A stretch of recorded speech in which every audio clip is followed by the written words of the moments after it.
love it here, man. The guy up there tells stories. That guy wails on the organ. Sing as loud as you want. It's almost a religious experience. Mr. Hill, you just don't get it. This is how we testify. Raise him! Ugh. Can't you see you're not making Christianity better? You're just making rock and roll worse. No, this does not mean I'm back. But I've had some things I want to get off my chest, including this subject. I've been regularly going to the same church since 2012. It's the kind everyone knows where everyone is, and it's like a second family almost. I love the church, but I hate church music. When I say church music, I don't mean Christian music as a whole, or not the industry. I'm strictly going over the music played by the worship teams. Now, if you enjoy what you hear in church, then power to you. I know it's not supposed to matter, and I'll go over that in a little bit. So here are the main reasons why I love church, but I hate church music. First reason, it's simply not my kind of music. Well, of course you can't stand it. You're a metalhead. Yeah, that probably attributes to the reasons nowadays.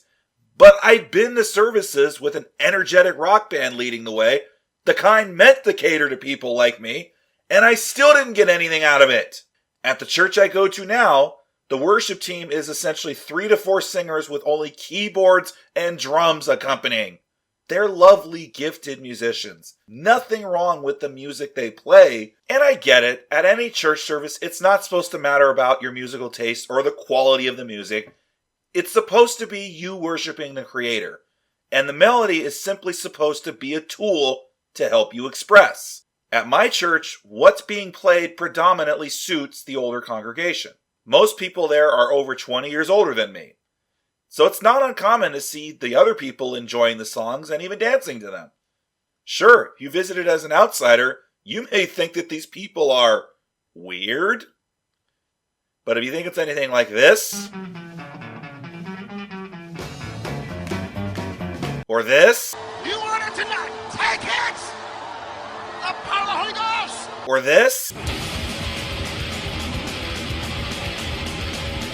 Funny thing is, this happens in these places and it's not Slayer playing. Anyway, if you think it's anything like that, nah, it's very tame compared to that. But again, it may not be my style of music, but it doesn't mean I hate it. There is good, intense, traditional gospel music, but it's definitely not what's being played here. Second point, it's boring. For us to worship a creator that's supposed to be limitless and unpredictable, why is it that every church song sounds exactly the same? The problem here is that most of the songs you hear in a modern church are often the popular worship songs you hear on a Christian radio. Whereas the song on the radio sounds polished and unprofessional, the worship team in comparison sounds like a bad cover band that plays to their girlfriends and parents. Even if the worship team is different with every church, as in the instruments that they're playing, or the singers, or the choirs, or whatever. It doesn't matter how it's played. It's the same worship songs written by Matt Redman and Chris Tomlin, Rich Mullins and Hillsong and all those guys. And of course, it seems the thing to do is to release cover versions of that same song. Blessed be the name of the Lord. Blessed be the name of the Lord. Blessed be the name of the Lord. Blessed be the name of the. Blessed be the name. Blessed be the. Blessed be the. Blessed be the. Blessed be the name of the Lord. And that's not even close to all of them. If I want to hear that song by Mercy Me, you know, the one that spawned a movie about the making of that song, then I'd rather hear them play it, not hear it get butchered during church in the name of praise and worship. Surrounded by your glory, what will my heart... Who sings that song? Mercy Me. Yeah, let's keep it that way. I once ushered a special Christmas concert hosted at the church. One of the bands was the Katinas, and people were making a big deal about them coming and playing at this concert. All right, it looked like they were pretty well known, and it seemed like they released official stuff. They have music videos on YouTube. So, alright, I'm a little intrigued. I'm game. Let's see what these guys are all about. Then they start playing their set, And it's the same crap I hear every Sunday. God, you got an electric guitar in your hands. Play me something distorted for God's sake. There actually were some other decent, intense gospel acts that played in that concert before them. And the only reason why I like them because it wasn't the same crap I hear every Sunday. So yes, when this is the kind of stuff that you hear all the time, you start itching to hear something different. And the last point, it's repetitive. So if it's not my style, and I'm obviously getting bored with it, how do you think I'd feel if it literally sounds like a broken record? At the church service, they usually play 4 songs. You think that's not too bad, but what if I told you they make a 4-song set last over 30 minutes? Here is what typically happens with the songs that they're playing in front of me. And the example song is The Stand by Hillsong United. Used to before creation. Alright, cool. Not bad. Used to before my failure. Yes, I agree. Alright, let's bring on that chorus. Yes.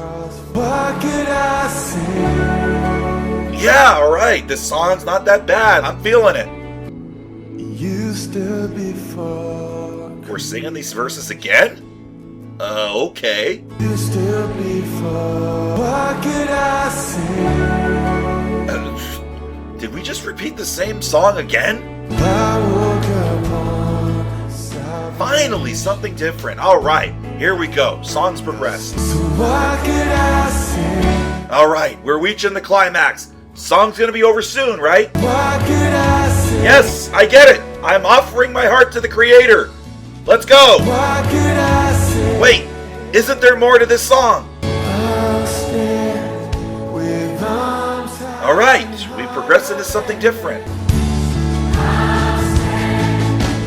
Yes, yes, yes, I will stand. Yes.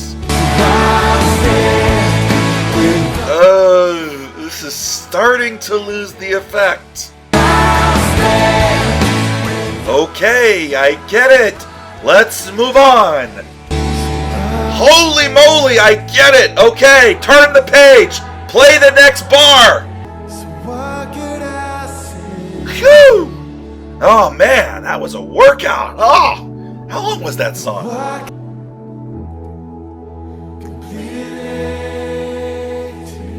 All right, finally, this song is over. We can start the sermon now. All right.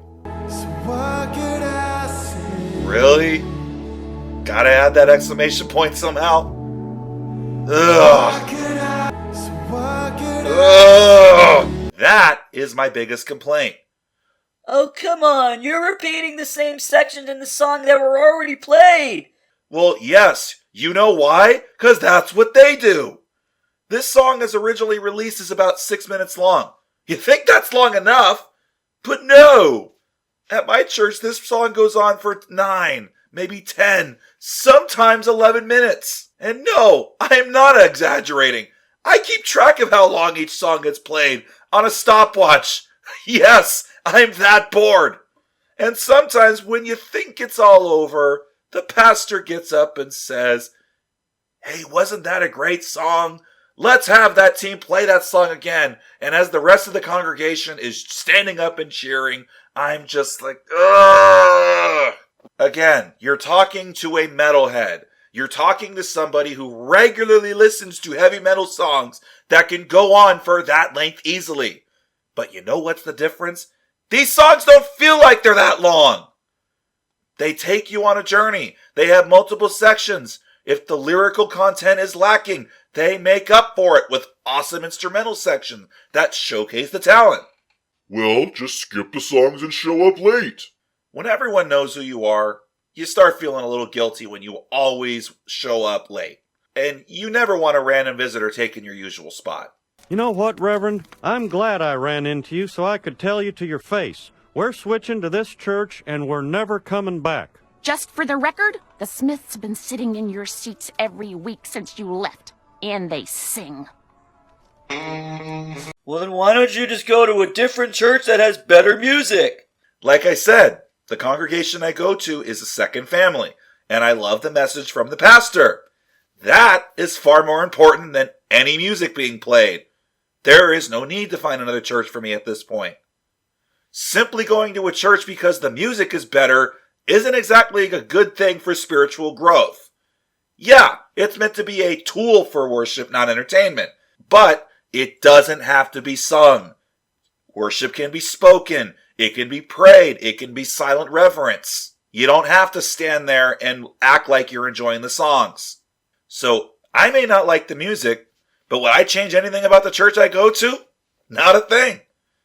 I've accepted that I'm probably never going to enjoy church music, no matter what church I go to. I'll simply get bored of it when it's not my style, and even if it is more my style, I'll still find it a little too repetitive and cliched. Even if they add excellent musicianship in the performance, and they add more things to catch my interest, like concert lighting or even stage performances, then I'm not worshiping, I'm watching a stage show. It'd be no different than me going to a Metallica concert and headbanging until my neck gets sore. Well, I do not feel the worship vibe from the songs in church. I do get the worship moments and spiritual feelings when I'm out in the dark sky full of stars. Or even then, if I'm just alone outdoors enjoying nature and the scenery. So I get the moments, just not with music. If you like what I have to say, share the hell out of this video. Make sure that stupid notification bell gets clicked. And be there the next time I come out of the shadows. Until then, thanks for watching.